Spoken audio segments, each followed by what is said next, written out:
$1 billion का और issuance plan कर रहा है। सो पुराने जो लोन है उसमें से $2 बिलियन का वापस रीपेमेंट होगा और नया लोन लिया जाएगा $1 बिलियन का। तो ऐसा कंपनी करती रहती है कि नया लोन लेती है और पुराने को पेमेंट करती जाती है। ठीक है। दूसरी चीज़ जो इम्पोर्टेंट है यहाँ पे कि इंटरेस्ट कितना लगने वाला है इसमें। सो इंटरेस्ट अगर आप देखें तो ये टर्म लोन में कितना है, 9% का इंटरेस्ट है। ठीक है। तो ये भी अपने को काम आएगा बिकॉज हमें इंटरेस्ट एक्सपेंस कैलकुलेट करना है। तो ठीक है, इस इंफॉर्मेशन के साथ में हम चलते हैं अपने फाइनेंशियल मॉडलिंग के टेम्पलेट पे। सो सबसे पहली चीज़ आपको ये समझनी चाहिए कि अगर हमें एंडिंग बैलेंस चाहिए है ईयर 1 का, तो हम स्टार्ट करेंगे सबसे पहले बिगनिंग बैलेंस से कि शुरुआत, साल की शुरुआत में क्या था।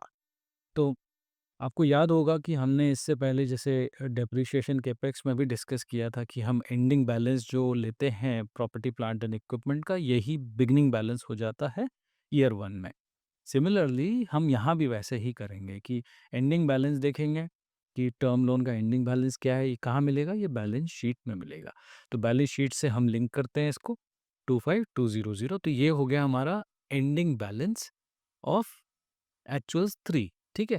अब यही चीज़ बन जाएगी आपकी बिगनिंग बैलेंस ईयर 1 के लिए।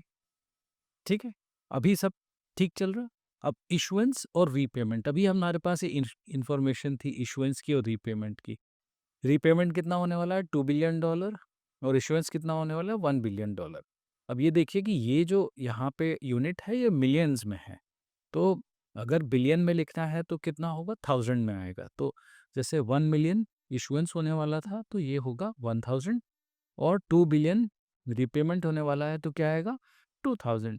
अब रीपेमेंट है तो कैश के पॉइंट ऑफ व्यू से आप सोचेंगे तो क्या होगा, वो कैश आउटफ्लो होगा। इसलिए हम क्या करेंगे, इसको लिखेंगे -2000। माइनस इसलिए क्योंकि ये अब आपके बैलेंस को, जो लोन के बैलेंस की आउटस्टैंडिंग है उसको कम करेगा, राइट। इसलिए हम इसमें माइनस लिखेंगे। तो एंडिंग बैलेंस आपका क्या होगा,